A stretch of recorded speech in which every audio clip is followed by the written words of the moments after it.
Hello everyone. അപ്പോൾ എല്ലാവർക്കും engineers choice എന്ന് പറയുന്ന യൂട്യൂബ് ചാനലിലേക്ക് സ്വാഗതം. അപ്പോൾ നമ്മളിന്ന് ഡിസ്കസ് ചെയ്യാൻ വേണ്ടി പോകുന്ന കീം 2025 പുതിയൊരു നോട്ടിഫിക്കേഷൻ ഇറങ്ങിയിരിക്കുകയാണ്.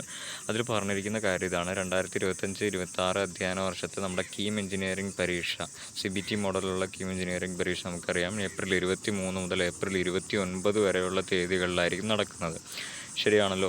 അപ്പോൾ ഈ തീയതികൾ, അതായത് ഏപ്രിൽ 23-നും 29-നും ഇടയിൽ കുട്ടികൾക്ക് സ്ലോട്ട് ഇട്ടിട്ടുണ്ടായിരിക്കും. അവർക്ക് കിട്ടിയ സ്ലോട്ടുകളിൽ മറ്റേതെങ്കിലും പ്രവേശന പരീക്ഷയുടെ ഡേറ്റ് ആയിട്ട് ക്ലാഷ് ആയിട്ടുണ്ടെങ്കിൽ അവർക്ക് കീം പരീക്ഷാ തീയതികളിൽ മാറ്റം ആവശ്യപ്പെട്ട് ഇമെയിൽ മുഖേനയോ നേരിട്ടോ 18/4/2025 വൈകുന്നേരം 5 മണി വരെ ലഭിച്ചിട്ടുള്ള അപേക്ഷകൾക്ക് മാറ്റം വരുത്തിയിട്ടുള്ള അഡ്മിറ്റ് കാർഡ് ഇപ്പോൾ നിങ്ങളുടെ പ്രൊഫൈലിൽ ലഭ്യമാക്കിയിട്ടുണ്ട്.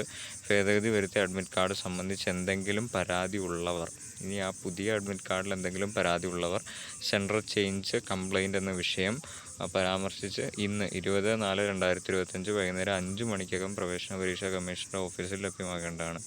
സെൻട്രൽ ചേഞ്ച് കംപ്ലൈൻറ്റ് എന്ന വിഷയം പരാമർശിക്കാത്തതും ഈ 20/4/2025 വൈകുന്നേരം 5 മണിക്ക് ശേഷം ലഭിക്കുന്ന പരാതികളിലും യാതൊരു കാരണവശാലും പരിഗണിക്കുന്നതല്ല എന്ന് എൻട്രൻസ് കമ്മീഷണർ വ്യക്തമായിട്ട് തന്നെ പറഞ്ഞിട്ടുണ്ട്.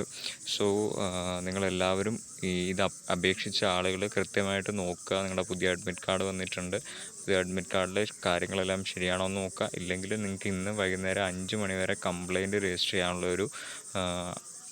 ഒരു അവകാശം എൻട്രൻസ് കമ്മീഷണർ തന്നിട്ടുണ്ട്. സോ അത് വിനിയോഗിക്കാനായിട്ട് ശ്രമിക്കുക. Okay, thank you.